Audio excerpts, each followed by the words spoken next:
Good afternoon, everyone. I'll call to order the May 19th meeting of the Chattanooga City Council. If you would, please stand and join me in a pledge of allegiance to our flag.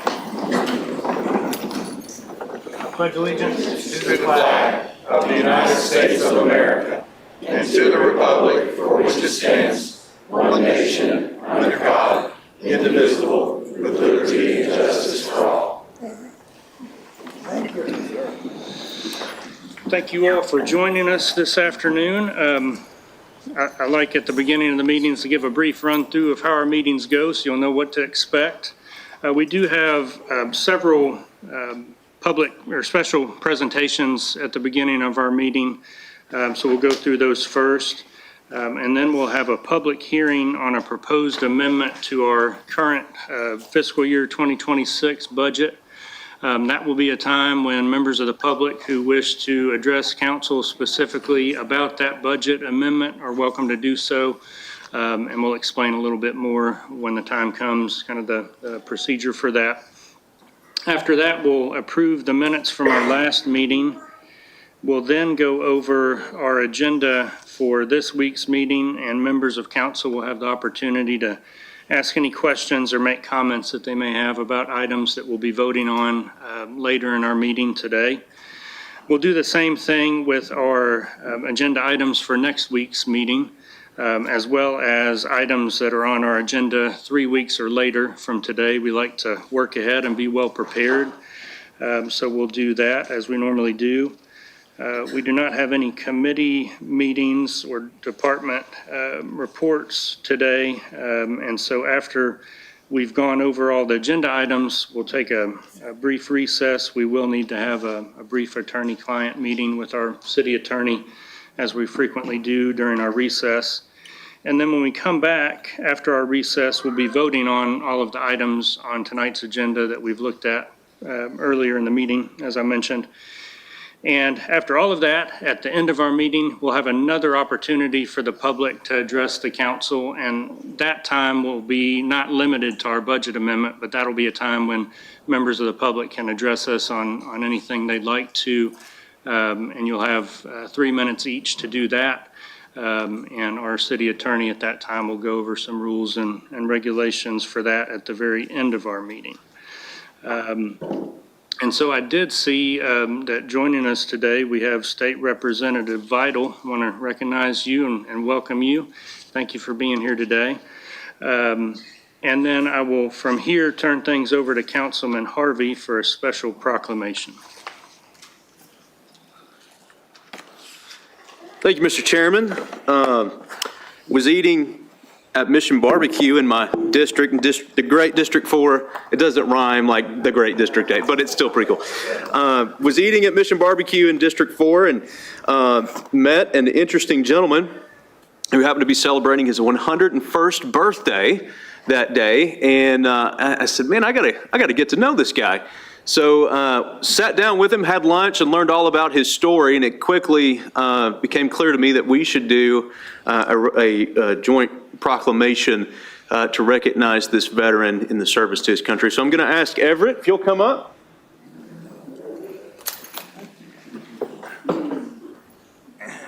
My legs ain't as good as they should be. I think he did a cross-country trip just last year to Canada. Didn't you drove yourself to Canada? Well, yeah, I did. Okay, well, that's another story for another time. Does one of the members of the administration want to join me in this joint proclamation? Former councilman, now deputy chief. All right, Everette. Whereas the mayor and the Chattanooga City Council recognize the 250th anniversary of our nation's founding and remember the veterans who fought for our freedom. And whereas Nazi Germany declared war on the United States on December the 11th, 1941, once again endangering that freedom. Whereas Everette Plante, born April the 4th, 1925, answered the call of his country and joined the United States Army. Mr. Plante, when asked why he joined the Army, said, "I had to do something for the country." Mr. Plante served in General George S. Patton's 3rd Army in the 80th Division, 317th Infantry. One evening on night patrol, Everett stepped on a German landmine. Still today, Everett has shrapnel lodged in his neck, shoulder, and spine. Everett received the Purple Heart for his injury and the Bronze Star for his bravery. Now, whereas at 101 years old, resides in the city of Chattanooga and continues to love his country. When asked if he would do it all over again without hesitation, he answered, "No question." Whereas the mayor and the Chattanooga City Council this day recognize the sacrifice, bravery, and dedication of Everette Plante to the cause of freedom, do hereby declare May the 19th, 2026 as Everette Plante Day in the city of Chattanooga. Thank you, Mr. Plante, for your service to our great nation.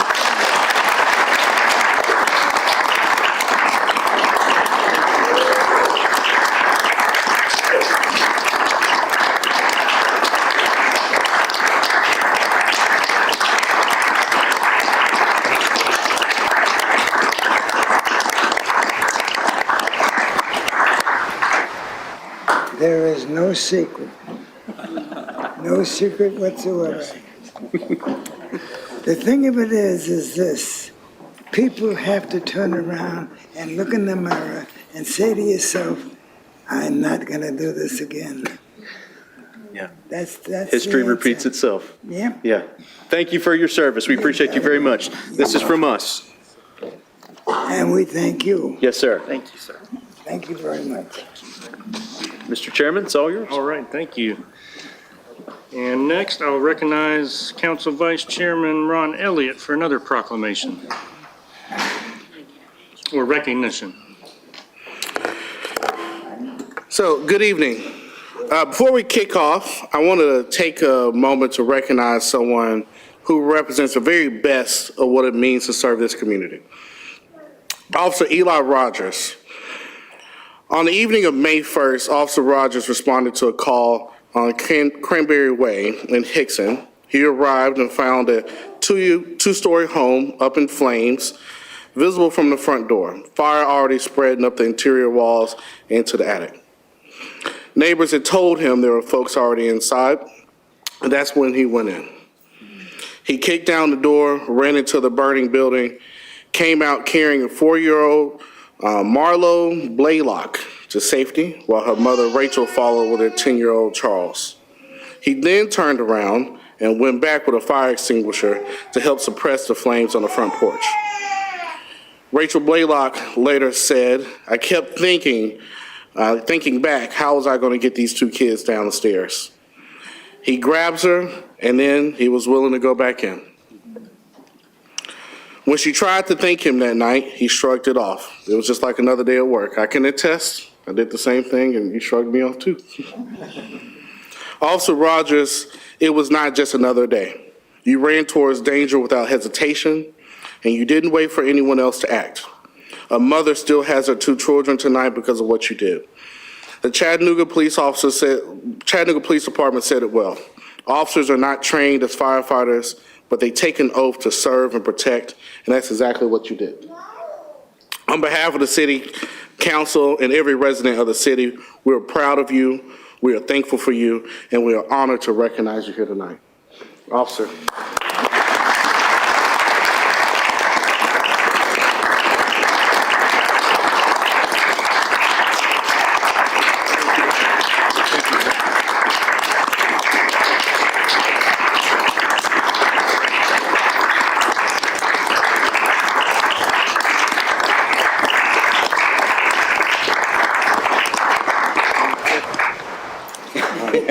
He's shining. It's all right. We got him. Thank you so much.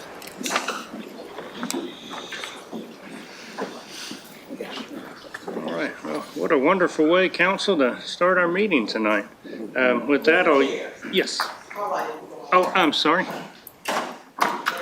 Yes, ma'am. Mr. Rogers, is he gone already? Yeah.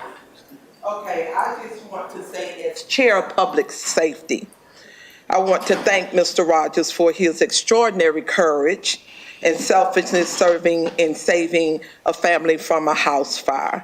His bravery, quick action, and dedication to protecting our community represents the very best of public safety. And thank you to you as well, Chief Chambers. Thank you, Mr. Chair. All right. Mr. Chairman. Oh, yep. There we go. I'd be remiss if I don't catch Captain Mickey McCamish.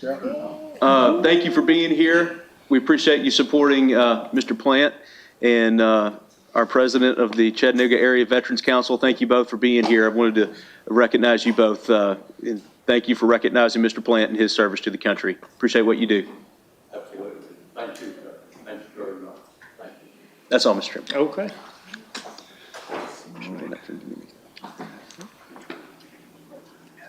With that, I will yield the chair to Councilman Henderson for our public hearing on our budget amendment.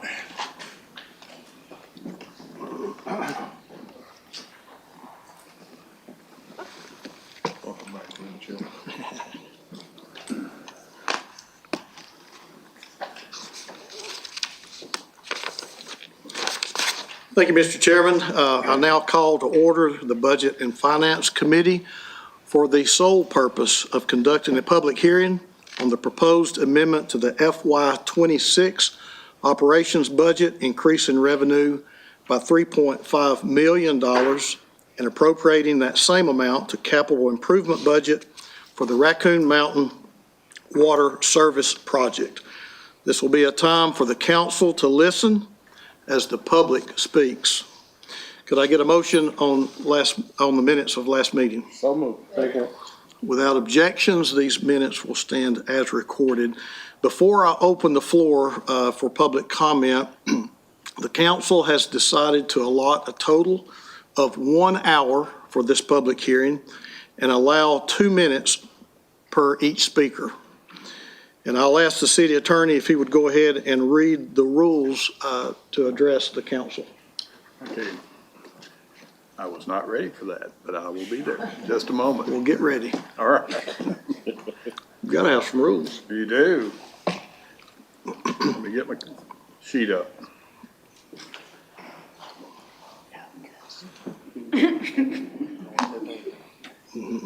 Nice. I do have them mostly memorized, but I want to be correct here. Here we go.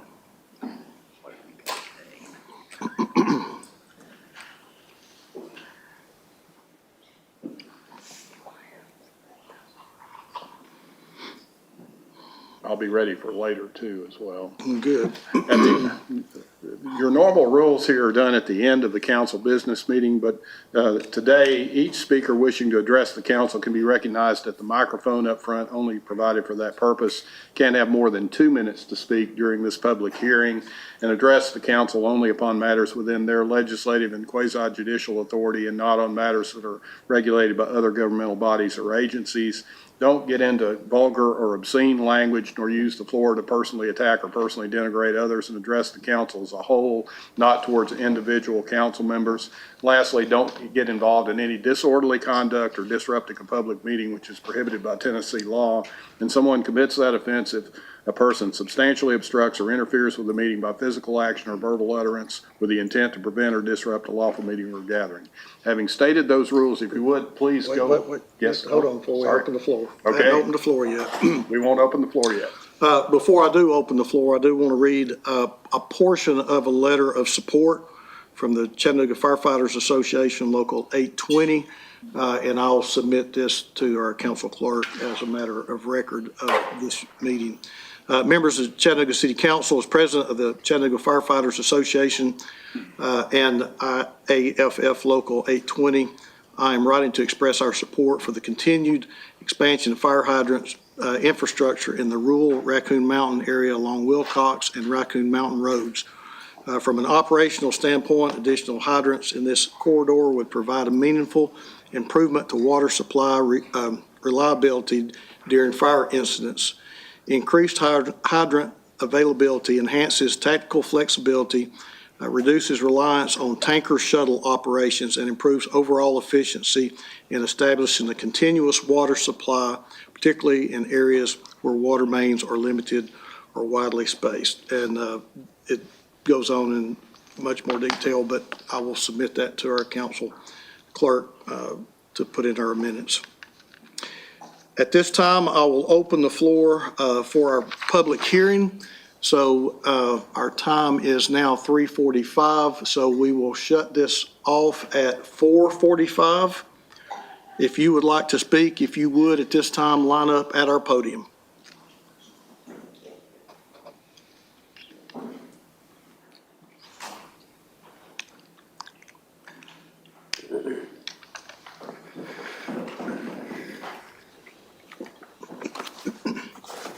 And if you would, give us your name and just what district you live in. Good afternoon, council members. Thank you for the opportunity to speak. My name is Bill Haley. My wife and I have lived on Raccoon Mountain for nearly 19 years. When we bought our home, we were hesitant about relying on a well, but as we were assured by the original builder, owner, and a second owner that they had never experienced any issues. We were also told by another property owner that he was having discussions with then State Representative Richard Floyd about bringing water to the mountain, and they were getting, quote, pretty close. For the first 7 years, we used the original well without any problems. Then it collapsed. Every well drilling company we spoke with warned us that Raccoon Mountain is notoriously difficult for wells. But by then, the conversations about city water had faded. We had no choice but to drill. We had to drill approximately 1,000 feet before finally hitting water. We were fortunate. A couple of our neighbors drilled only to end up with dry holes. This served us well approximately 10 years until it too went dry. That was January 2024. Since then, I have been hauling water every week from a water hydrant at John A. Patton Rec Center to fill our 1,000-gallon holding tank. The hydrant is metered and we pay a monthly water bill. Each week, I make 3 to 4 trips up and down the mountain. This process takes most of the day. And at 74 years old and not in the best of health, this is becoming increasingly difficult. Because of the high likelihood of drilling a dry hole, we cannot justify drilling a new well. Mr. Haley, I'll have to let you know that your 2 minutes is up. Do we have the time on the screen right here? Can you turn that so that they can see it? Thank you, Mr. Haley. Good afternoon. I'm Karen Haley, and I would like to add a couple of thoughts to Bill's comments. First, while we have not previously come before the City Council in person asking for help with our water situation, we have diligently worked with Councilman Henderson for just about the entire time of his tenure, expressing our need for city water and requesting help. And at this time, I would like to publicly thank you for all that you've done on this project.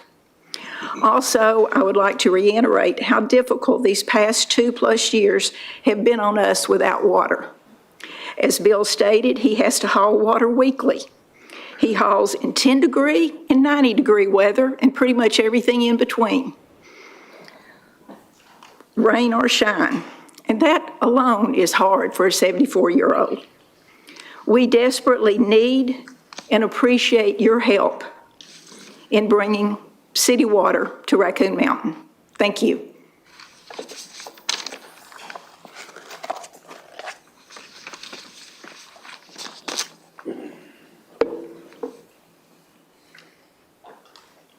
Good afternoon.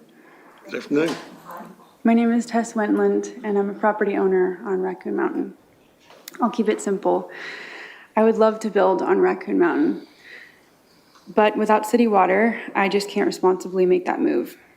I've heard too many stories of people like the ones before me, spending tens of thousands drilling wells that either never hit water or dried up after a short time, and I don't want to take that chance. What makes it a little hard is that we're already paying city taxes on that land. We're happy to contribute. That's not the complaint. We just hope that someday soon we can have access to the services that the rest of the city already enjoys. The good news is this is a win-win. The minute water goes up there, people will start building. New homes, new families equals tax revenue for the city. So it is an investment that comes back to the city over time. Today I asked this council to take the next step and allocate funding to bring water service to Raccoon Mountain. Thanks so much for your time this afternoon. We appreciate your consideration. Thank you. Good afternoon. My name is Michael Szymborski, and I'm also a Raccoon Mountain resident. We've been there for about 20 years now. When we first got there, we were informed that our well was low producing, but with a 540-gallon storage tank, it replenished overnight, and the four of us seemed to do fine. There was a complex system to draw the water out, filter it, process it, so it's safe. But eventually we got through all that until it started going bad. We too decided to drill another well, and if you drill a well, you never know what you're going to get, if you're going to get anything, or the quality of the water, or how deep you have to go. Well, that one went nowhere, and so we went back to the first well, called in a company from South Carolina to frack this well, then it started producing again, until eventually it collapsed too. We have been through 4 well companies, 3 pumps, and the last person was able to pull out a dead pump from a well that was over 1,000 feet deep. So he's pulling up 1,000 feet of pipe and 1,000 feet of water, and every time somebody leaves the toilet running, I have to get up in the middle of the night, drive 30 miles round trip to a spring in Georgia to get water, or now, since the well collapsed, I've been doing this regularly for the past 4.5 years, and we're looking forward to public water so that this burden can be alleviated. A bigger issue, which is of greatest concern to me, is the fact that it's a heavily wooded area, and there's only one road up there. Without the fire department's ability to access a sufficient amount of water, it could be a dangerous situation, and I worry about getting trapped up there because there's no other way out. Thank you for your time. Thank you. Thank you. Good afternoon. My name is Bette Golson, and I'm a resident of Raccoon Mountain in District 1, where my husband and I have lived for 7 years in this June. And we will prayerfully welcome our 6th son by the end of this year. As you can imagine, being a mother to soon-to-be 6 boys, that's no easy task. Requires a great deal of patience and sanctification, letting go of some things that I think are important that just may not in the end be so.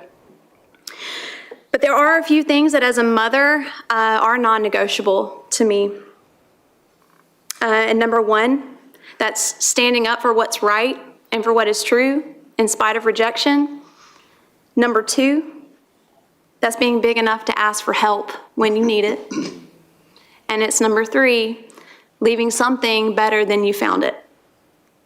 And now as a child, that resonates pretty simply, right? That's maybe standing up to the bully or asking for help on your homework or simply cleaning your room. But as parents, we get the rare opportunity to show them how those precepts can be applied in real life. And I'm getting that moment right now.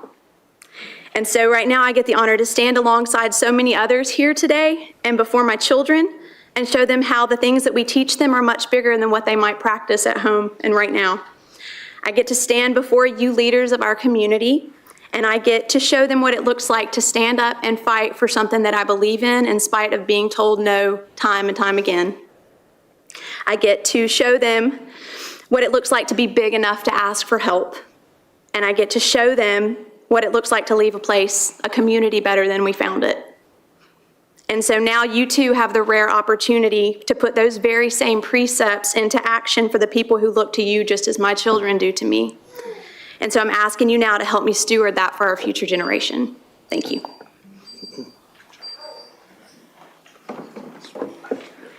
Good evening. Good evening. My name is Simon Drevenchuk. I'm also a resident of Raccoon Mountain. I own a house up there within the city limits. And even though we're city residents and taxpayers, our neighborhood still has no access to city water. So right now, families, as you guys heard, are forced to haul water and rely on rain collection systems just to supply their homes. So this isn't just about convenience, it's a safety and infrastructure issue as well. Limited water access creates concerns for fire protection, emergency response, reliability during droughts and freezing weather, and long-term growth for the area. We're heavily invested into our homes and our property, and as this community continues to grow, we want it to keep on growing. So bringing water service to our neighborhood would improve public safety, increase property values, and support responsible development inside the city. So we're respectfully asking the council to explore a realistic path toward extending water service to our subdivision and help us understand what steps are needed to move this forward. So thank you guys for your time and consideration. Good afternoon. Good afternoon. I'm Elazar Drevenchuk, and I'm also a resident on Raccoon Mountain. What was your first name? Elazar. And I moved into my home over 4 years ago. In the first few months, we ran our well completely dry, no water whatsoever. So we started bringing water slowly every month or so. And then we started a family, young family, and now we use a lot more water, and we run out of water a lot more since we only store 250 gallons at a time. And that does not last long when you got laundry, got a newborn, and showers after work, and every other day, and every other thing that we do. So bringing water is a lot difficult. I work a lot, so I have my dad haul water as much as he can up the mountain, and that was my brother that just spoke, so we live right by each other. So he decided to build a rainwater collection system, and I had to tap in a line to his house all the way to my house across the woods in order to have some sort of water. That way we don't run out of water at the house, because we have to travel all the way to Ringgold, Georgia to fill up our tank of water just to bring it down to the house. So we'd greatly appreciate if this all gets resolved as soon as possible. Thank you.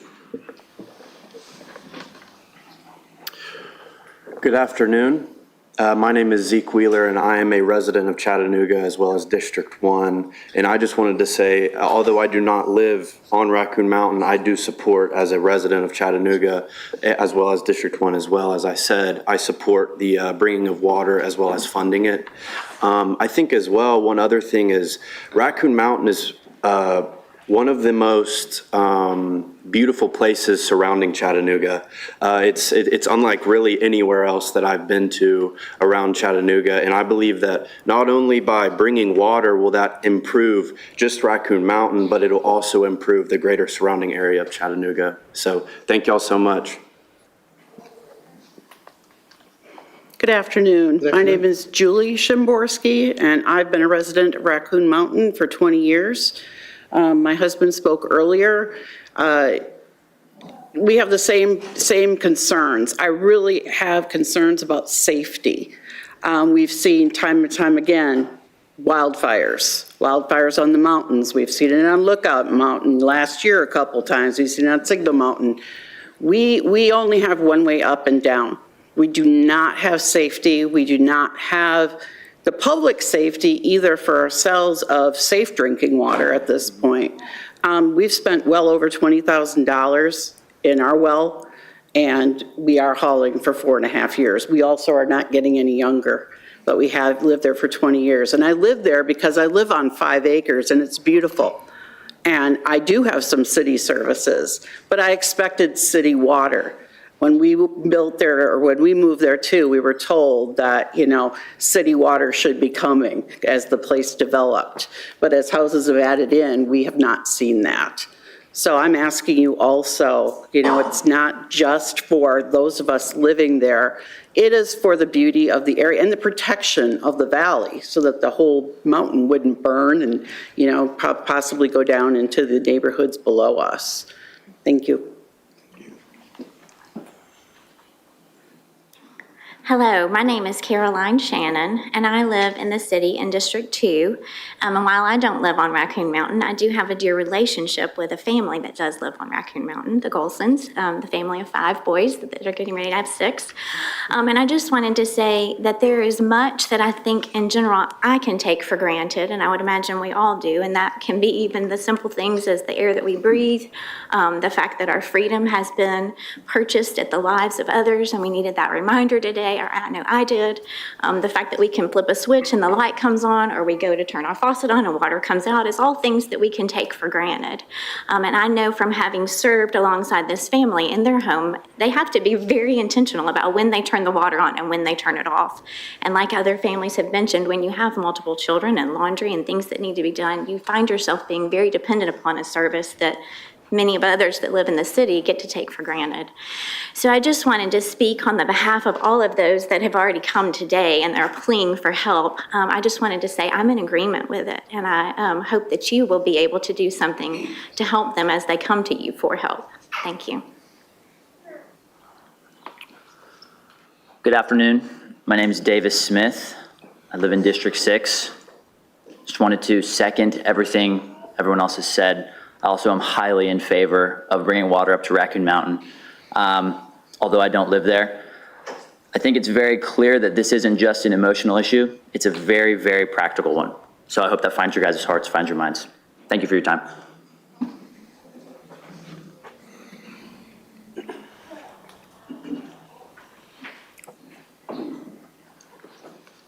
Good afternoon. How are you guys? Good afternoon. My name is Tyler. I am a resident of Raccoon Mountain. I am the father of all of the sons. Most of you think I'm crazy. I am a little bit, but we love life. I want to say thank you. You have no idea what it means to be able to stand in front of you guys. We've been there for 7 years, and just being here is a gift. So I want to say thank you to each and every one of you. I also want to just say thank you to Mayor Tim Kelly's office. Their office and administration has been instrumental in this process over the last few years that has brought us to today. Literally every single dot has been, T has been crossed, I has been dotted. The only thing left to do is funding. And so that's obviously why we're here. This city council is made up of a group of people with a diverse amount of gifts and passions. And as I was looking, I don't know all of you, and I know that you don't know me, but I was looking at some of the bios, and there was a passage of scripture that was referenced as part of the value system of this council. It's Philippians chapter 4, verses 6 through 7. And it says this, it says, be anxious for nothing, but in everything with prayer and supplication, with thanksgiving, let your requests be made known to God, and the peace of God, which surpasses all understanding, will guard your hearts and your minds through Christ Jesus. We have literally had to cling to this passage, my wife and I.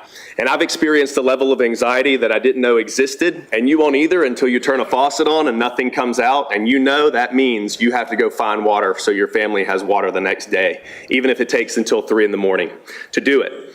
And so I just want to just say this. To me, this is quite clear. This is a winning. It's rare in positions of leadership, and I know you guys get a lot of criticism, but it's rare that you have an opportunity to be a part of something that has a win on every angle, and I believe this does. I know I'm biased, but just consider this. It's a win for those of us that live there. It's a win for the forests that make Chattanooga beautiful. It's a win for the residents that will receive continued tax revenue until Jesus comes home, and it's a win for you guys to be a part of something that's unique. This is not a difficult decision.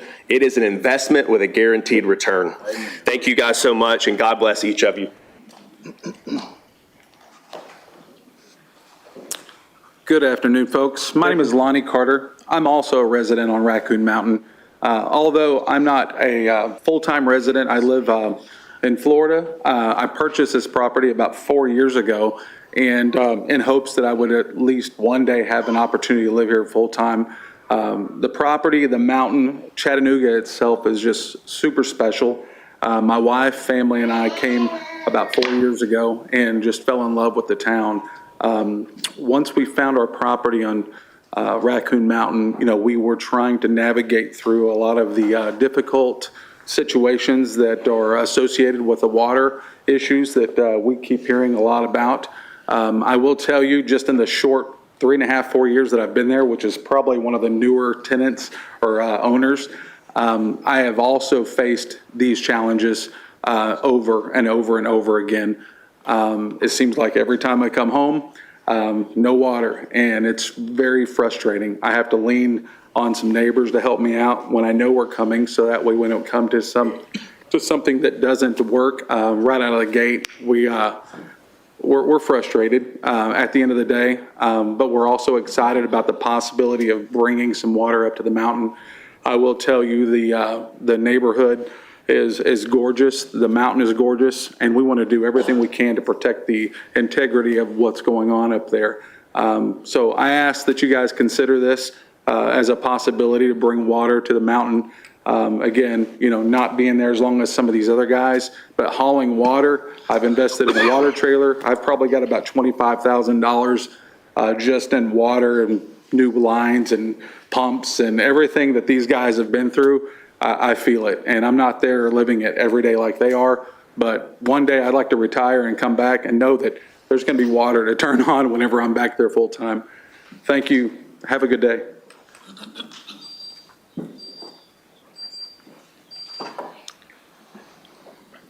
Hello, my name is Kelly Shimborski. I grew up on Raccoon Mountain, not able to be a full-time resident due to the water. As my parents have echoed, they have plenty of land. We could very easily stay on one property, and be able to give my kids their grandparents. Sorry. Unfortunately, I have 4 children. They can't even all stay the night because my toddler will leave the water on and then they have nothing. I have concerns as they age. They also do not have, I work in real estate, so I can echo as well the development.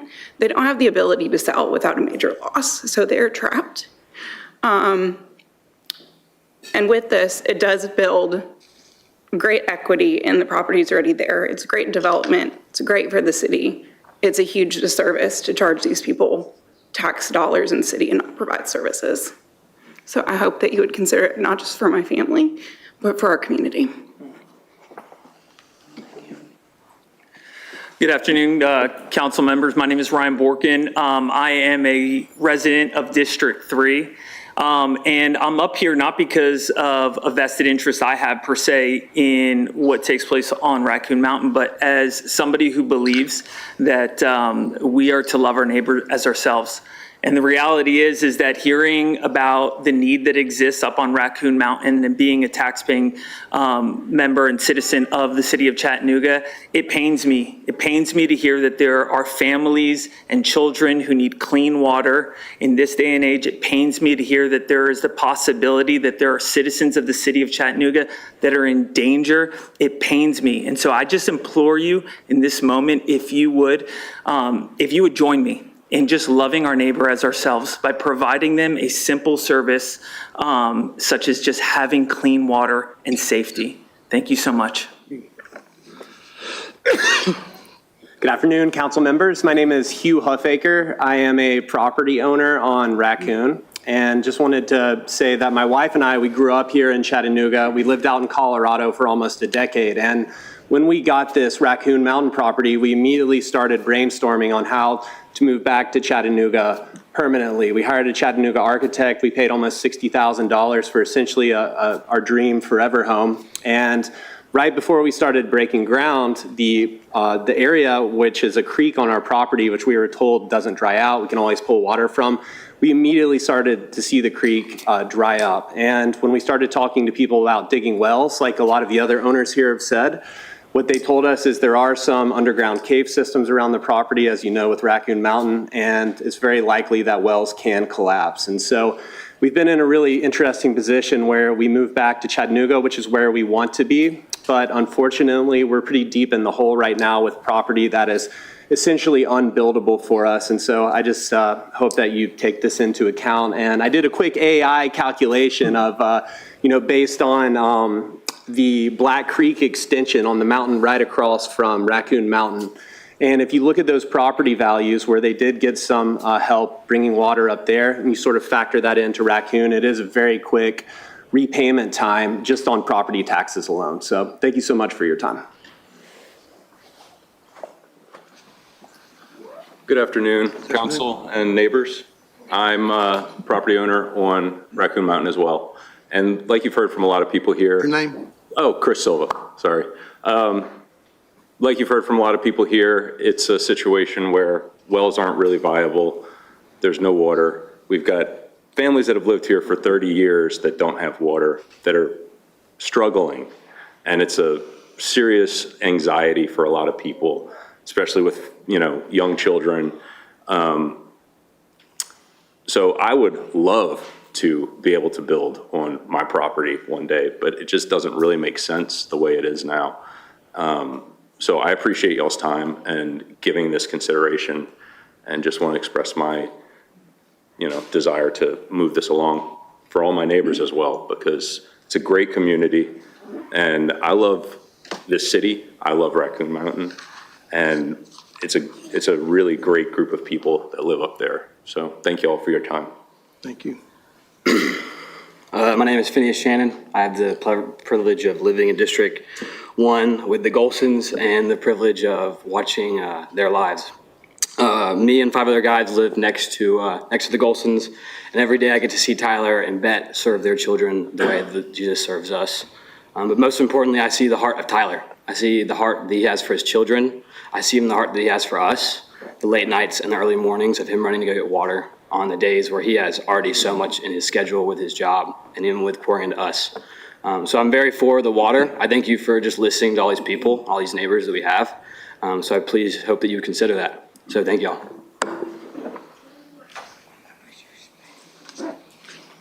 Hello, Council. My name's Helen Burns Sharp. I live at 129 Walnut Street, District 7, representing accountability for taxpayer money. I appreciate and share the council's concern and the public's concern about the issues with wells on Raccoon Mountain. I wouldn't have written this sentence probably if I knew Representative Vital was going to be here, but the next sentence that I wrote out started, if there is a bad guy in this saga, it is the Tennessee legislature. Because 50 years ago, they allowed developers to escape the requirement for providing basic infrastructure to new subdivisions by carving them into lots of at least 5 acres in size. Normally, developers recoup the money they spend on infrastructure by adding it to the cost of the lots. The Pruitt family, the original developers of the 1984 subdivision and still the owners of 17 lots, chose to take advantage of this loophole. The Planning Commission and the then City Council could not require a water line under state law, but they did ensure there was a note on the subdivision plat stating that water would come from individual wells. In other words, buyer beware, and future city councils beware that residents may look to you to fix a very expensive problem that you had no role in creating. We are where we are, though. This project is complicated by the fact that Chattanooga, unlike most cities, is not in the water business and therefore lacks water revenues. Our city is served by the private, in this area, the private Tennessee American Water Company, who provide water down beneath you on the Kelly's Ferry area because it's at a lower elevation. They provide water to the Black Creek subdivision and also the new River Gorge subdivision.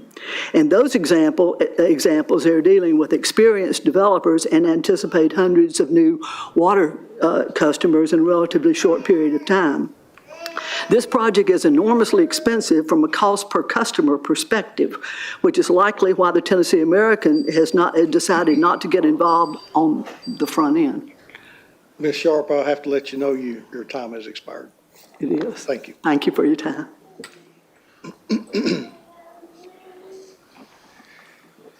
My name is Joe Pleve. I'm a commercial realtor. I know I do a lot of real estate work in Lookout Valley. I was very surprised to hear about this. I came in just a few minutes ago, and I've heard most of the people's comments. I thought they were put together very well. I'm surprised. I've sold properties in Lookout Valley and every other place except on Raccoon Mountain. And I just want to support it. I think as a council, this is something you need to do. It's not probably cost effective right now, but I think it's the right thing to do. So that's all I got to say. I'll stay under my limit. Thank you. Good afternoon, Council. My name is Cooper Jacks. I've had the privilege of being a resident of Raccoon Mountain for the last year and a half. Public service is often a thankless job, and I understand that There are a lot of hard decisions that you have to make, and you face a lot of scrutiny for that. But when I look at this, and Mr. Henderson, I want to thank you just for the effort that you've put into helping us coordinate to get water up there, because you really do take for granted when you can just flip the faucet on and water comes out, or when you can't wash your clothes or you can't do dishes because there's no water. I want to ask you, if there was an issue of water in Hickson or Tyner or Brainerd, if it were your constituents in your districts that were facing an issue of water and they came to you directly asking for your support to present a solution to them, how would you approach this? So I ask that you would look on at us here in District 1 and you would look at it with that same mindset. Look at us as your constituents, because at the end of the day, if District 1 succeeds, so does Chattanooga. And I ask that you would please consider that today. Thank you for your time.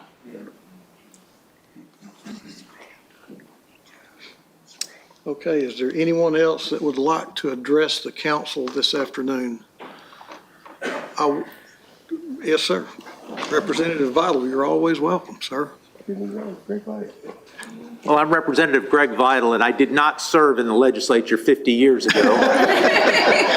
And I had not planned on saying anything. I was just here as a guest today on behalf of my daughter, who spoke earlier. But I would just say it is an honor to represent Hamilton County in the legislature. There are decisions we make with the best facts in front of us. Sometimes we would go back and say, I wished I would have done that. It will probably never be cheaper. But as a representative for a part of rural Hamilton County, I also do have the privilege of representing part of the city of Chattanooga, and that's out in East Brainerd and Holly Hills and East Hamilton around the mall, so, and Tyner also. But it's a privilege to work with each of you. Chattanooga is moving forward. Hamilton County is moving forward. There's a lot of decisions we're having to make nowadays, including in the legislature, that we wished others had taken care of before. But I think by stepping up to them now, we're going to save the next generation of leaders a lot more expense.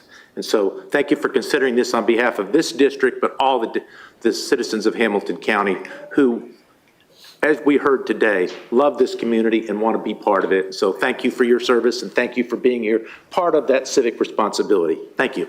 Thank you.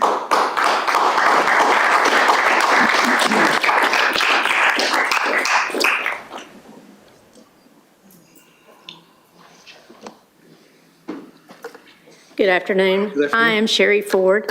I am president of the Lookout Valley Neighborhood Association. I actually didn't come here to speak today. I just came here for support of people in my community.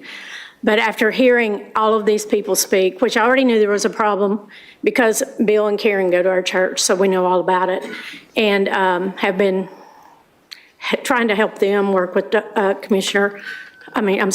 Councilman Henderson to get this resolved. And I know it's been an ongoing thing. I would just like to say thank you to all the people who came today. Thank you all for giving us the opportunity to present this to you, and so that you can give it some consideration, and hopefully in a positive way, that these folks can have water. I can't even imagine. I had 2 children, and I couldn't even imagine waking up in the morning and not having water for my kids. So I would like to say, on behalf of the Lookout Valley Neighborhood Association, we certainly do support this request, and we would ask that you give it, like I said, your consideration, and I know you all will. So thank you. Anyone else that would like to address this council on this budget item?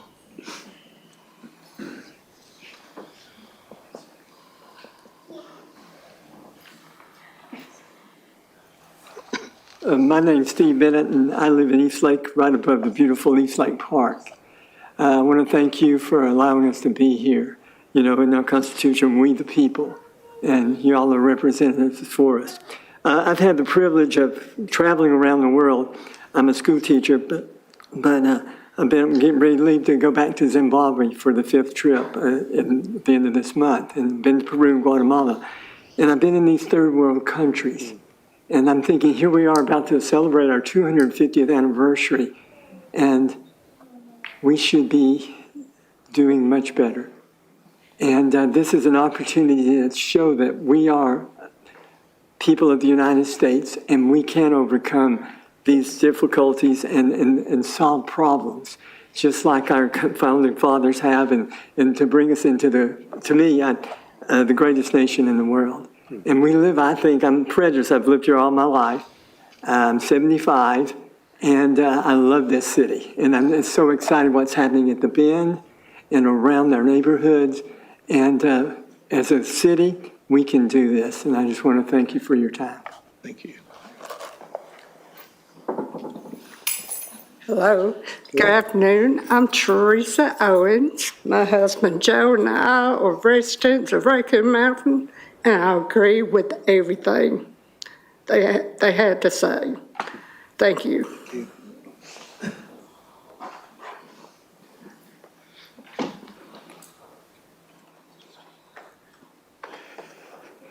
Hi, good afternoon. I'm Yvonne Alvarez, and I would just like to ask anybody who is in support of this, would you stand with me? Thank you. And thank you, Council. Thank you. You can be seated.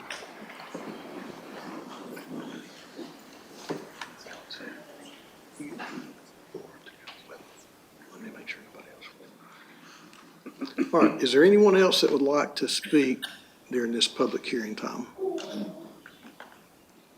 Anyone else?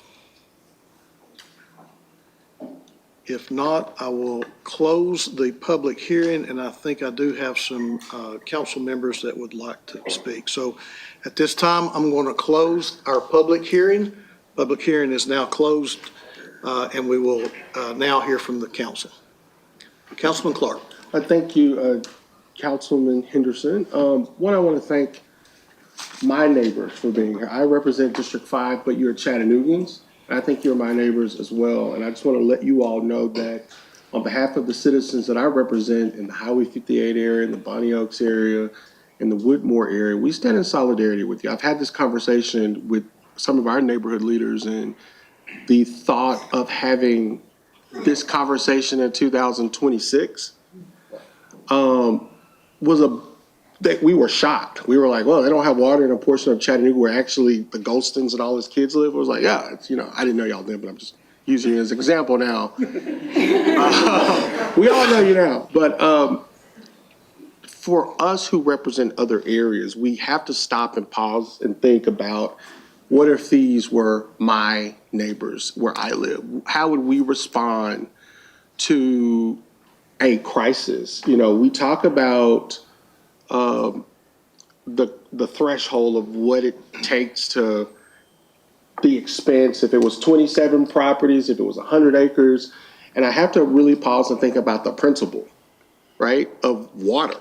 It's like weird that we're talking about water. We're not talking about a park, a bridge, or $35 million stadium. We're talking about water for children's baby formula, for sewer stuff, for cooking, and it's in Chattanooga. It's very strange, Councilman Henderson, that we are now just talking about this.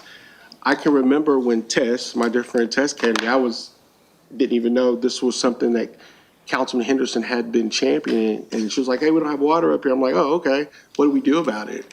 I went to Councilman Henderson and I said, y'all don't have water in that portion of where people live? And I began my own public journey to speaking with the administration on your behalf as a colleague, to support my colleague and saying, you know what? What's good for the goose is good for the gander, because I would not want this happening in District 5. Councilman Henderson, a lot of people talk about economics of this, and I want to throw out a figure, if that's okay. Sure. When we annexed the city, annexed Raccoon Mountain 50 years ago, it was not with the intent to just allow development not to exist in comparison to our development neighbors in Black Creek. And so if you take the average, I think that you reported that when this water goes up, that we will collect at least $500,000, is that correct? And about $500,000. $500,000. So I did the math, people. I went to a great public school, by the way, and I did the math. And Councilwoman Hill, if you do 50 times what the estimated revenue we would have generated had we put water on Raccoon Mountain, we left $25 million on the table as a city. $25 million because we failed, and we're sorry, that we did not develop the same infrastructure that's equitable to the rest of us who live in the city. And we're sorry. And this is our opportunity to correct a wrong. And I just wanted to say that publicly, that for me, this is a principle. This is not an economic equation of what should have been done 50 years ago. There's 27 parcels and you should have thought about that before you bought your property. No, you are Chattanoogans. You are my neighbor. You are my brother. You are my sister. You deserve water just like the people in my district. And I stand in solidarity with Councilman Henderson tonight to support water on Raccoon Mountain, so thank you.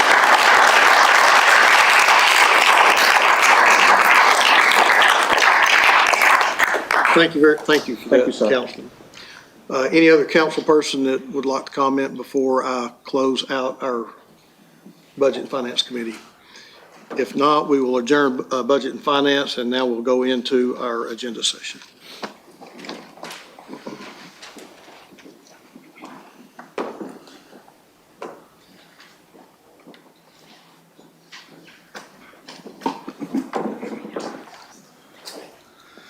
All right, council, can I get a motion on our minutes from last week's meeting, please? Second.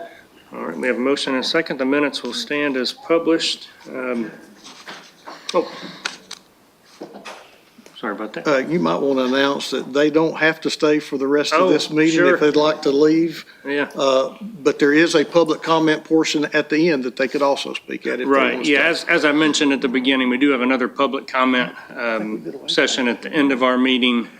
Whereas this one was limited to the budget amendment, the one at the end will be for anyone to address us on any topic. So you're certainly welcome to stay, but you're not obligated to stay. So please feel free to do as you please. Thank you. All right. Council, if you would just look with me at the agenda for this week's meeting. We do have several items on final reading, and I do intend to take those as a package unless there's any objections. Just hit your lights as we go through here if you have any questions or comments. We also have 2 ordinances on first reading.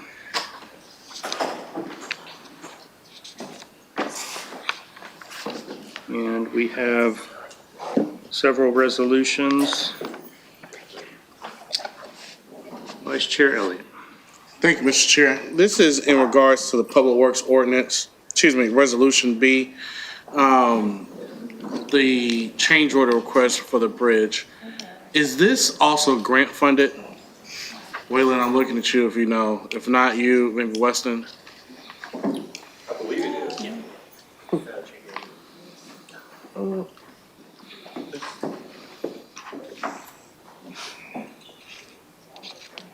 Yes, it is. It is. Does it require any additional matching funds? Okay, we're good to go. Thank you, guys. That's all, Mr. Chair. Okay. Any other questions on resolutions on tonight's agenda, council? All right, if we can look at next week's proposed agenda items.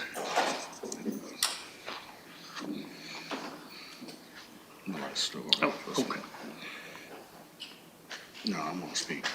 Oh, okay. Sorry. Vice Chairman Elliott again. Thank you, Mr. Chair. I have 2 questions on this one. The first one is the HUD grant. I don't know who wants to speak to that. Is that you? Okay. Hi, Sandra. Question. Excited we're going for HUD dollars. Could you give a little bit detail about what this particular grant will be used for? Sure. Good afternoon. So this is the section 108 HUD Loan Guarantee Program.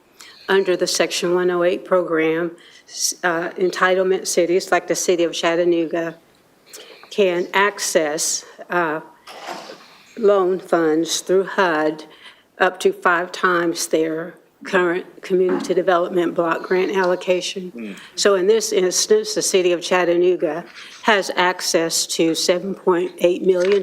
That's based on our most recent CDBG allocation.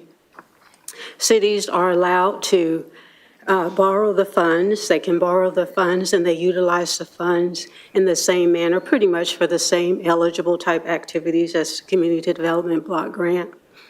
The city entitlement, as an entitlement, we can borrow the funds directly and utilize the funds in-house.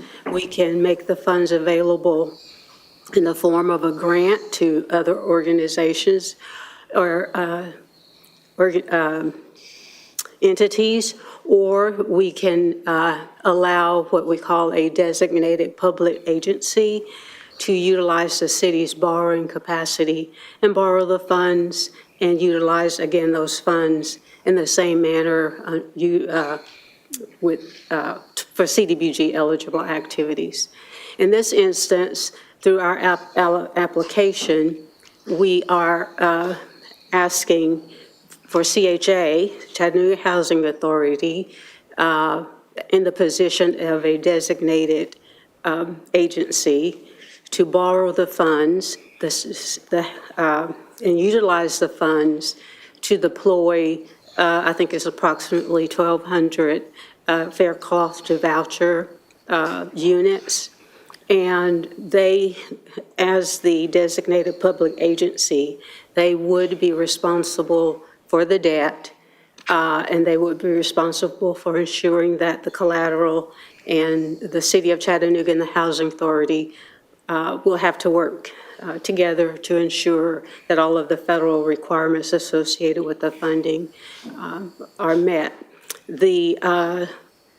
Again, the Housing Authority will be responsible for the debt and the debt obligation, but the City of Chattanooga, as the entitlement city, will still have to obligate as collateral its CDBG, current and future CDBG allocations. The only instance in where the CDBG will be obviously into any danger would be, if the CHA projects, don't kind of fail or whatever. But I'm going to let, I think, Betsy and Joe Kelly is here from the Housing Authority, and they can talk about the fair cloth to voucher component of it, and I can answer any questions related to the federal regulations associated with it.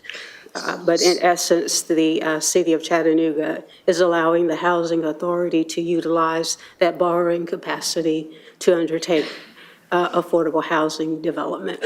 Sandra, before you step away, a couple questions. Could these funds also be used to support CHA's West Side Falls project? They could have been borrowed for that activity. We have utilized this capacity years ago. We actually borrowed against the CDBG funding to do infrastructure out at the Hope 6 site, the villages. And the difference in that instance is that we, the City of Chattanooga, we utilized our CDBG funding to retire the debt.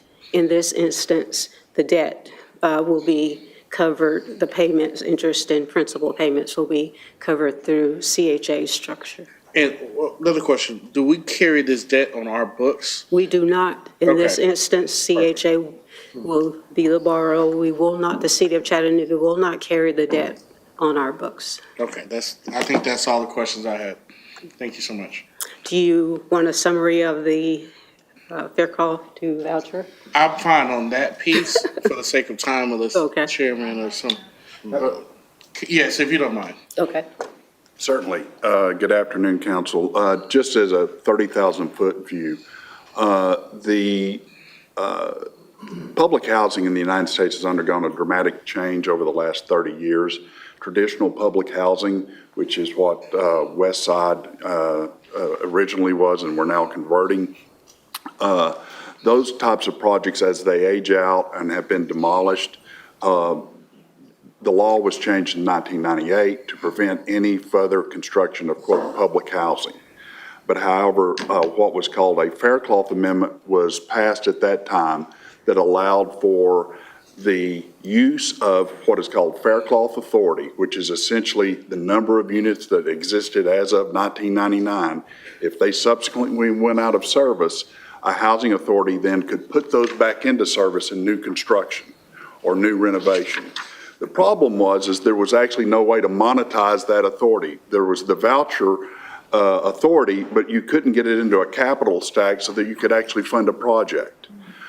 2 years ago, the then administration passed a program that amended the Restore, Rebuild, Fair Cloth to RAD program that allowed for the housing authorities in the country to deploy their fair cloth authority in a way that allowed us to partner with private developers to build new housing. Chattanooga, we have, quite frankly, a large number of vouchers available under that authority because of, for example, the demolition of Harriet Tubman homes a few years ago. We have an excess of 1,200 vouchers. We have gone out to bid, and we have created a master plan to deploy all of those vouchers to build new housing. Our goal was to use this as a poverty deconcentration and an opportunity program to give folks options for subsidized housing in areas that we traditionally have not been able to service because either we can't get a project funded through LIHTC, or we don't have existing units there that we can rehab the way we're doing on West Side and the way we're going to do on the East Side. So this was a way to give more housing choice, more opportunities. And we have currently 1,225 vouchers that we are in negotiations with developers for 11 different projects scattered around the city of different housing. We are going to be able to multiply that effect with mixed income LIHTC development that we're going to fold into some of the projects. So that ultimately, right now, we think we're going to be able to hit about 2,000 units of supported housing, and we aim to get that built in the next 5 years. So that is our goal. That's what we're working toward. We've been working towards it, and this program is an integral part of how we're going to fund all of those projects because of particularities in the program, the Fair Cloth program. We have to bring in a certain level of rent augmentation for the first year rents before HUD will fully support a property. And there's very limited ways under the rules that we can bring that in. One of the ways is through this 108 program. And so that's why we approached the city, and we were very grateful to the city for you all considering this, because this gives us an avenue to take this 7.7 million and leverage that for the 2,000 units that we're going to construct through this program. Thank you. I do have one more question on next week's agenda, but I'm going to yield for now so some of my colleagues can ask questions. Thank you, Mr. Chairman. Okay. I see we have Councilman Harvey. Thank you, Mr. Chairman. On item B for next week's agenda, it's actually under final reading, but on today, it's under first reading. I'm sorry. Yeah. Oh, okay. You might recall that I deferred this 1 week due to a constituent concern. Jeremy Wood and our stormwater team have been on top of this and actually met with the constituent over her concern. Her flooding concern was mainly due to the 500-year flood event we had back in August. She had some culverts that also needed clearing out. So we feel that her concerns have been addressed, although we've also made Bill Gore and the Land Development Office aware. So during the planning, that will be taken into consideration, what kind of things we can help with the drainage. So just wanted to address that and make sure that the constituent knows that she has also been taken care of. Okay. Thank you. Councilwoman Hill. Thank you very much. Back to the discussion of the Fair Cloth Amendment and the Section 108 Loan Guarantee Program. I really appreciate, Sandra, the information here, and Jerry? Is that- Joe. Joe, You thank can call me you. Jerry, I'll answer to that too. Joe, thank you very much for that explanation. Betsy, you've got a heck of a team around you. I am just continually impressed with the ingenuity that I see coming out of the Chattanooga Housing Authority. To be able to bring on 2,000 supported units in 5 years is no small thing. And to know that this tool is available, sounds like this is the right time to do it. I mean, honestly, I did think it was shoring up West Side, and so to know that this is a completely different project, y'all are staying busy, that's for sure. Well, I will add, we had planned to do this and had eventually, originally a longer time frame for the implementation. But this program under which we are now working is slated to not be funded after this year.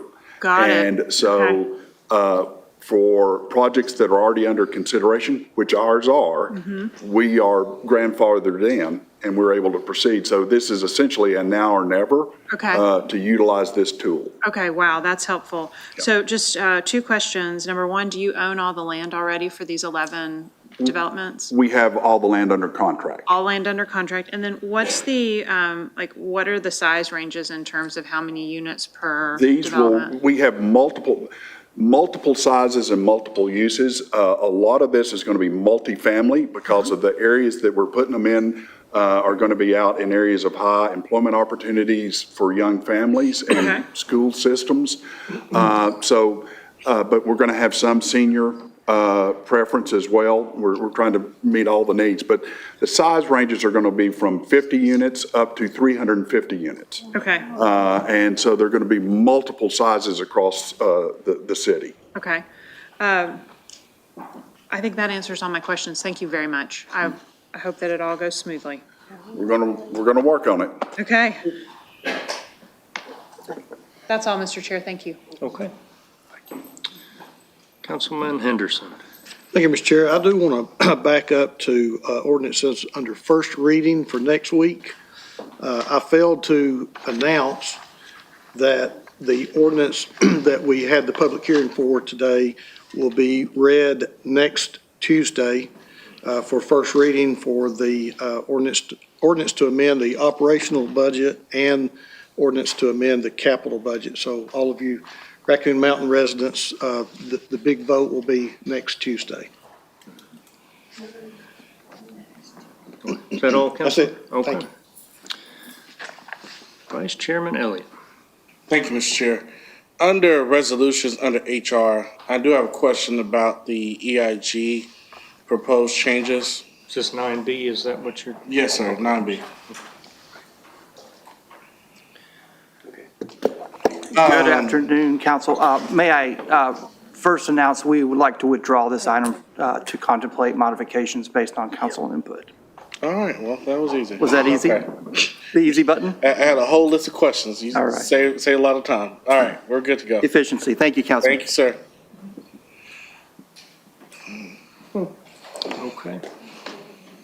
And I'll just note as well, Council, item 9C is a new addition to our agenda for next week, and the reason for that is to comply with a grant deadline. The administration had asked us to include that on next week's agenda so that they did not miss an opportunity for some grant funding. So we always appreciate that. Any other questions or comments for next week's agenda? Okay. If we would look at the purchases for tonight.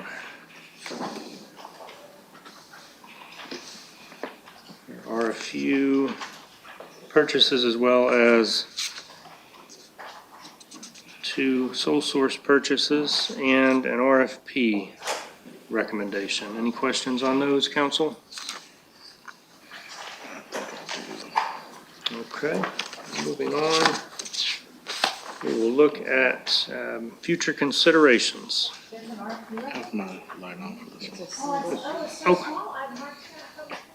Oh. It's for future consideration. Okay, go ahead, Vice Chairman Elliott. Thank you, Mr. Chairman. I do have a question for future considerations under item A. about the independent contract service. I don't know who may want to take this one. Can everybody rush up at one time?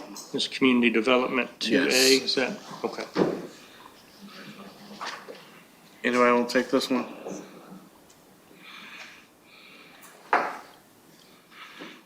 Promise, ain't that bad. Thank you, Chief. Yes, sir. Quick question. What are our plans for this particular position?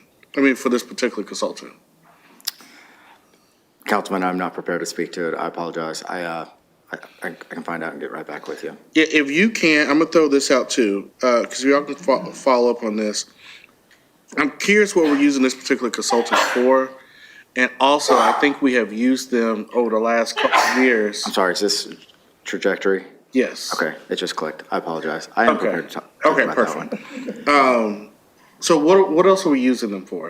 Okay, so if you go back to early on in the administration before I joined, when we took up this violence interruption initiative, this is Norman Kerr, who came in and worked with the city to help stand up the program. It's based off of a model that he stood up in Chicago, where they successfully ran similar programs.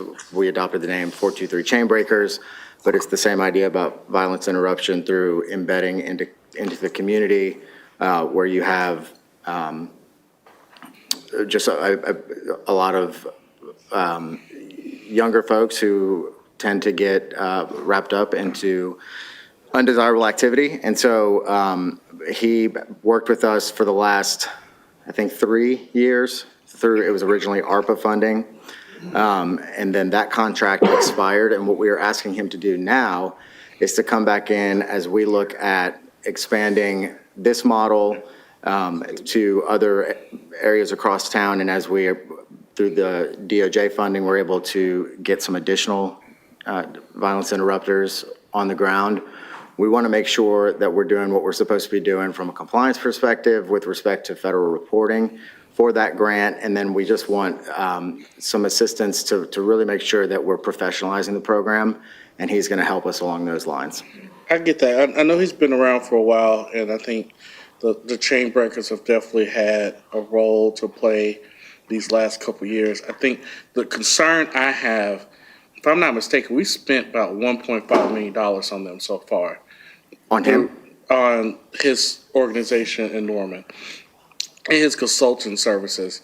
And I'm just curious, what else can we expect to get out of those services?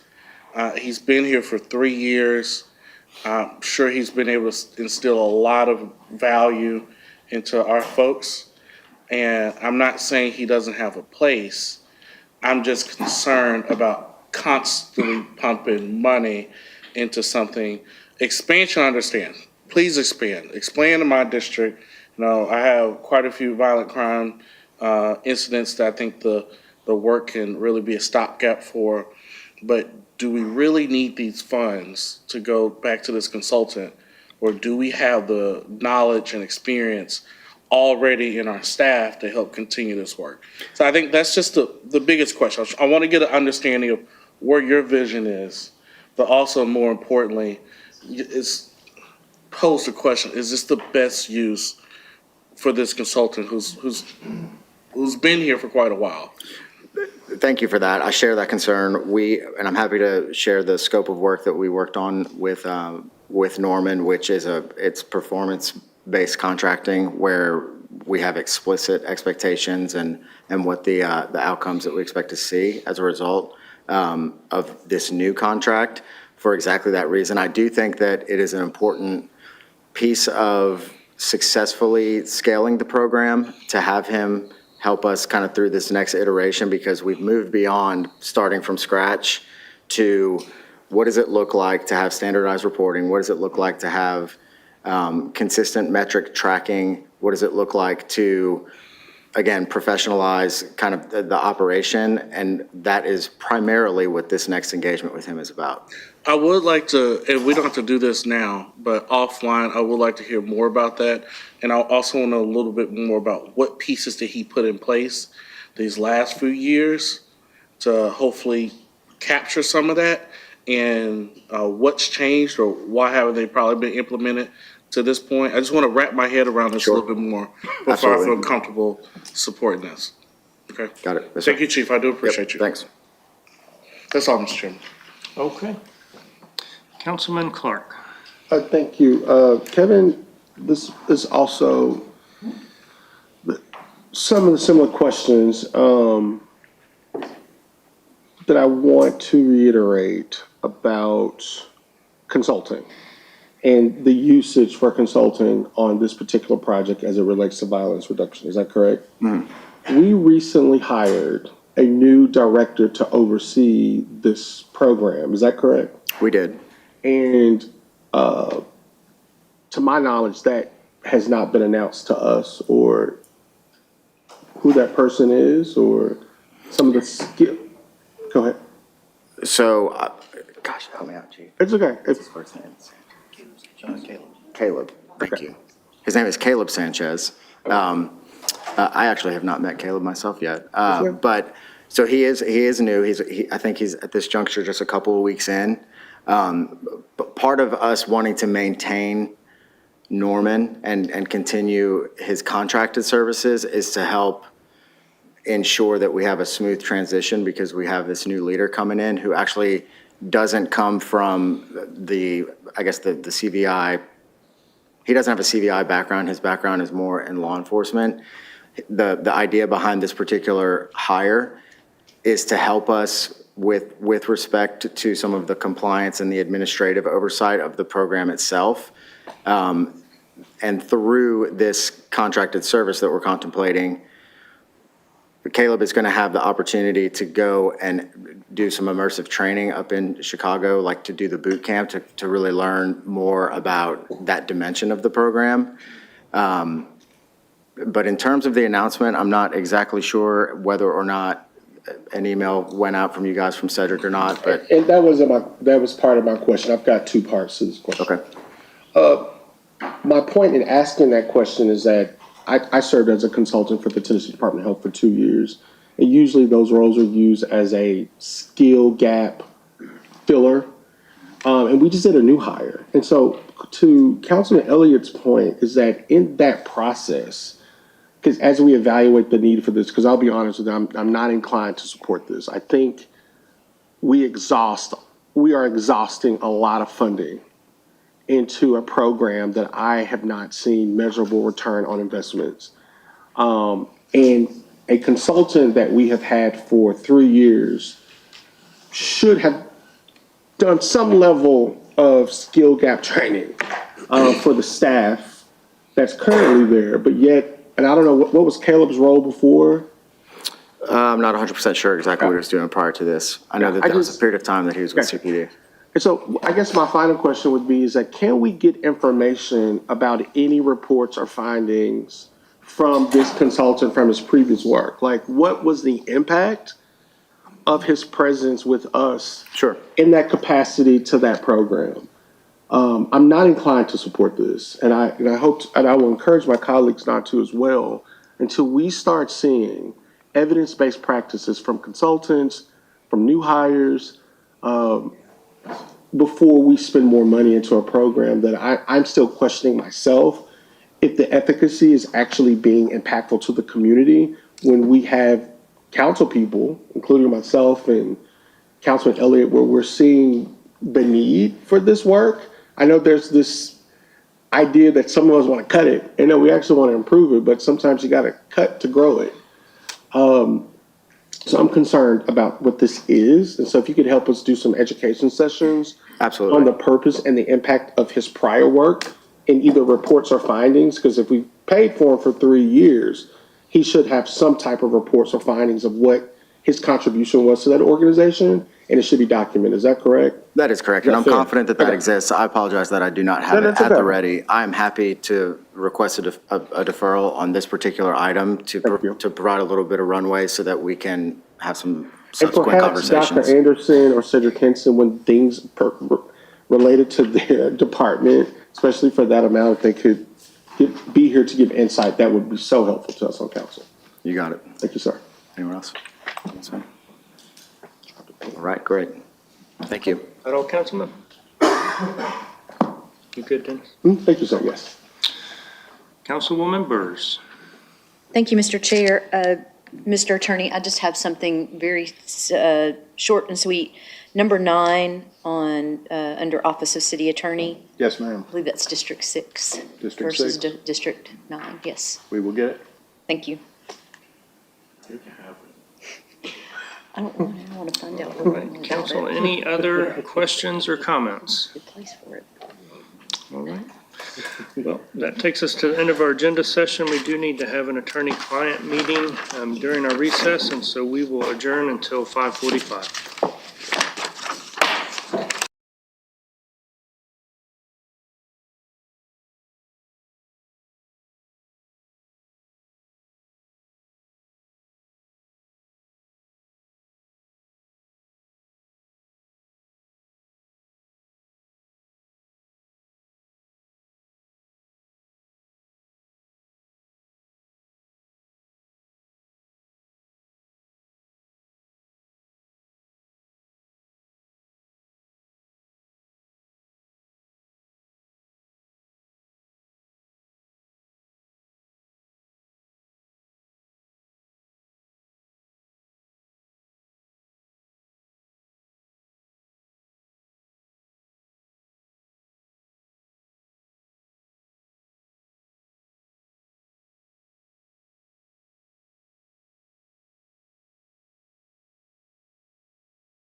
Council, we are back in session. Madam Clerk, if you would please read items 7A through G as a package.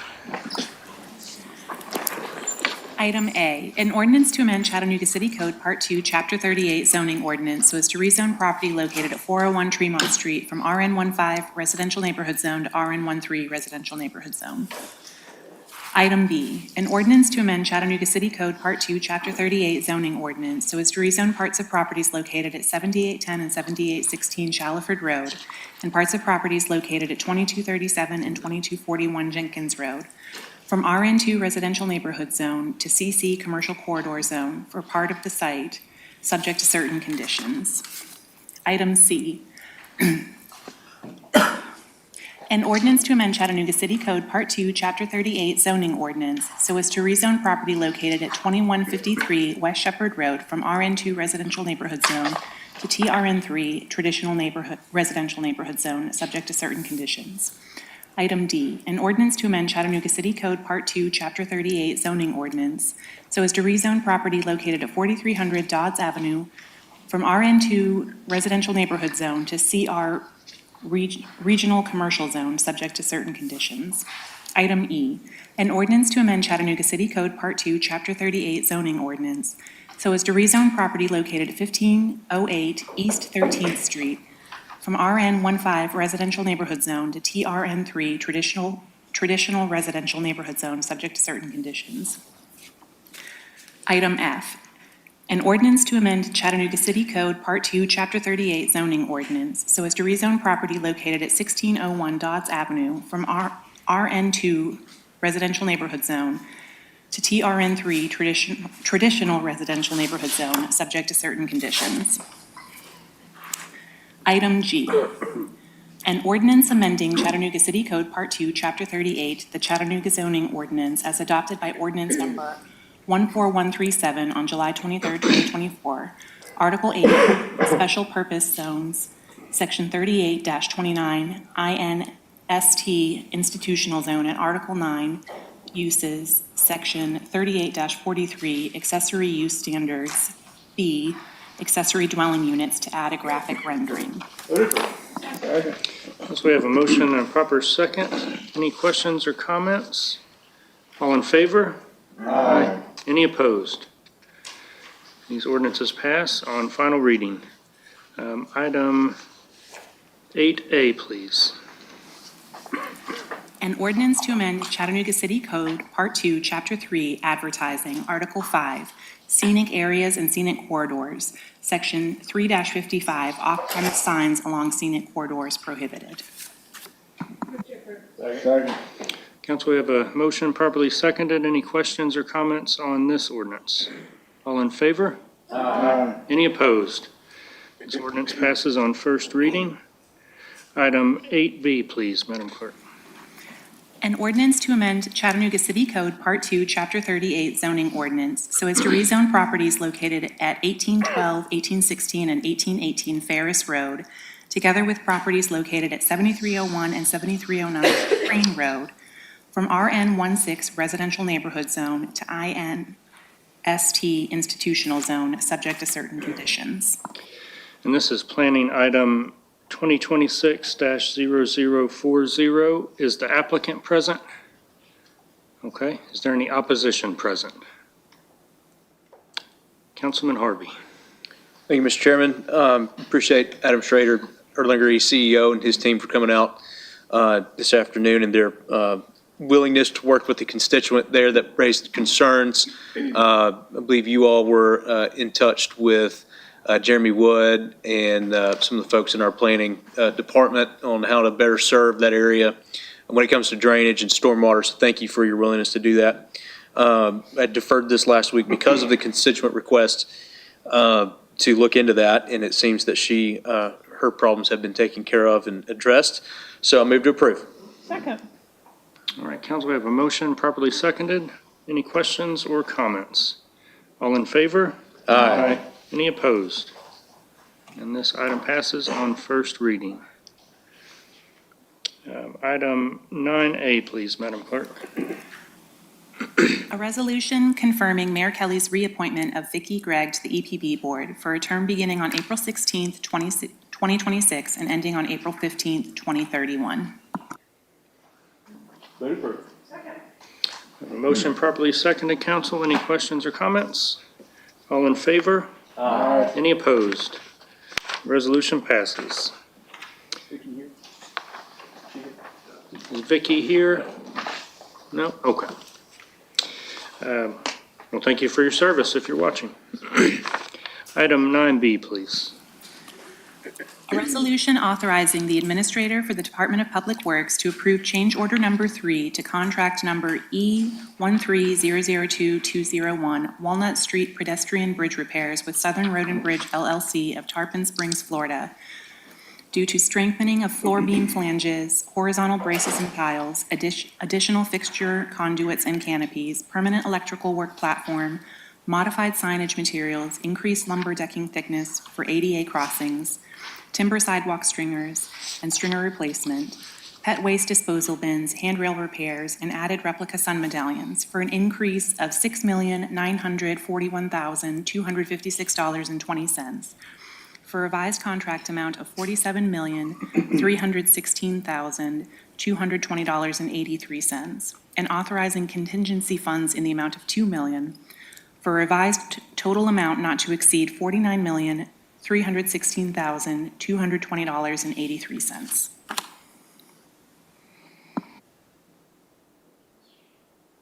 Oh, yes, Councilwoman Hill. Thank you. I'd like to make a motion to approve this, and once we get a second, I do have a comment. Second. We have a motion properly seconded. Go ahead. So items B and C are both related to the Walnut Street Bridge, a project that the city and the state Fed have all invested quite a bit of money into. And for that, I think we have a lot of grateful folks. I wanted to say that I received a press release today from the mayor's office all about how many tons of steel have saved this bridge, given new life to this bridge. It's a fantastic press release all about everything that's happened and just the reality of the cost. But the fact that even so, the city of Chattanooga's commitment has, fiscal commitment has remained the same and in fact gone down just a little bit because of some grants that our team has been able to secure. So that's all. Thank you. Okay, thank you. Any other questions or comments, council? All in favor? Aye. Any opposed? And the resolution passes. Item 9C, please. A resolution authorizing the administrator for the Department of Public Works to authorize change order number 4 for construction administration services provided by Volkert and Associates, Inc. for contract number E13002-103 Walnut Street Bridge Repair and Rehabilitation, TDOT PIN number 128,099.00, for an increase of $1,470,586.12 due to unforeseen changes for additional structural steel installation for routine and NSTM inspections, development of additional repair details for strengthening floor beams and upper cord members, routine inspection of underwater piers and testing of cable tension, pins, and material hardness in conjunction with construction administration services, for a total project cost of $2,802,071.37.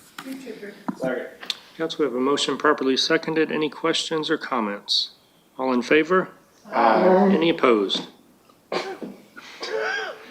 The resolution passes. Madam Clerk, if you would please read items 9, D, and E together, please.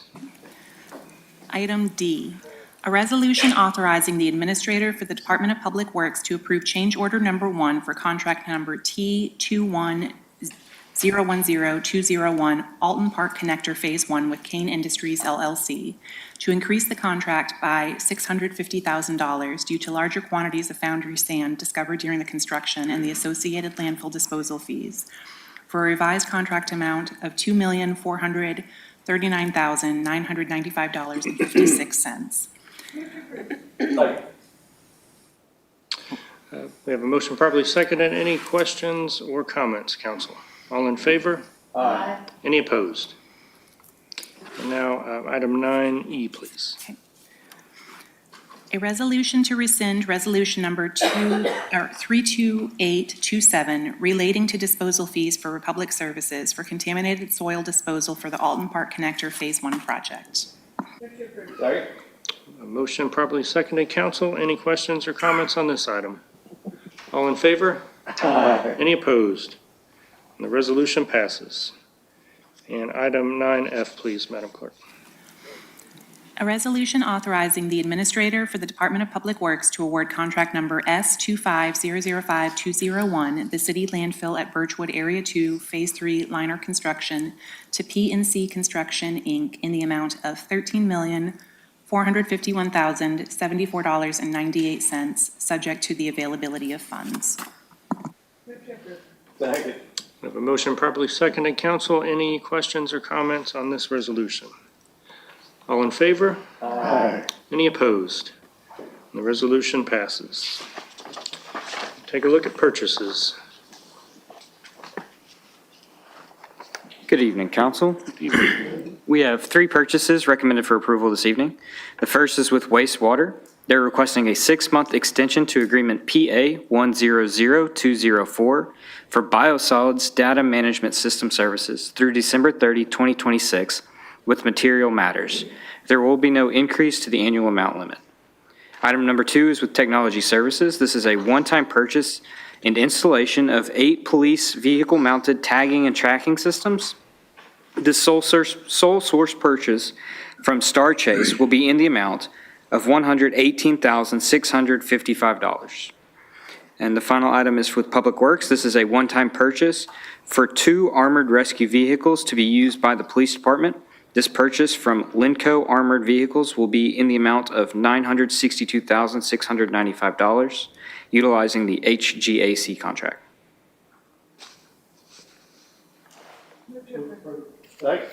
Council, we have a motion properly seconded on these purchase requests. Any questions or comments? All in favor? Aye. Any opposed? And the purchases are approved. Thank you. And we are requesting approval to issue 1 RFP and not approval to award any contracts at this time. The RFP is for Parks and Outdoors Security Services. The RFP will help us evaluate our options and ensure we select the best possible plan for security across the city. Okay. Council, can I get a motion on the RFP recommendation? So moved. Second. Do we have a motion properly seconded? Any questions or comments? All in favor? Aye. Any opposed? And the RFP recommendation is approved. And then finally, we have 2 sole source purchases to report this evening. The first is with Technology Services. Geosystems Scan Station P40 hardware and Cyclone software will be utilized by the crime scene and traffic units. This software allows technicians to process, store, and analyze the scan data collected at traffic accidents and crime scenes. The cost of this software is $26,673.71. And the second item is with Public Works, is an upgrade to our existing surveying software and the purchase of new surveying equipment. These tools are essential for staff to accurately perform construction evaluation and property corner locations required for engineering drawings. This sole source upgrade will cost $29,212. Thank you, Weston. Council will go around the dais for committee reports. We'll start with Councilman Henderson. Thank you, Mr. Chair. We did have a public hearing this afternoon on the FY26 budget amendment that will have first read next Wednesday, May the 26th. We also had the second budget education session today, and we will have an additional budget education session next week, May 26th, that will begin at 10 a.m. Okay. All right. Thank you, Councilman. Councilwoman Hill. No report. Councilman Harvey. Thank you, Mr. Chairman. First, I'd like to thank Mayor Kelly and the administration for joining me today in the joint proclamation for our 101-year-old World War II veteran. Thank you for doing that. We really appreciate that, and as does Mr. Plante. Second of all, we had as Councilman Henderson said, a budget education session this morning that went over Parks and Public Works. So if you got to join us, thank you for that. If you didn't, it's on YouTube. That's all I have.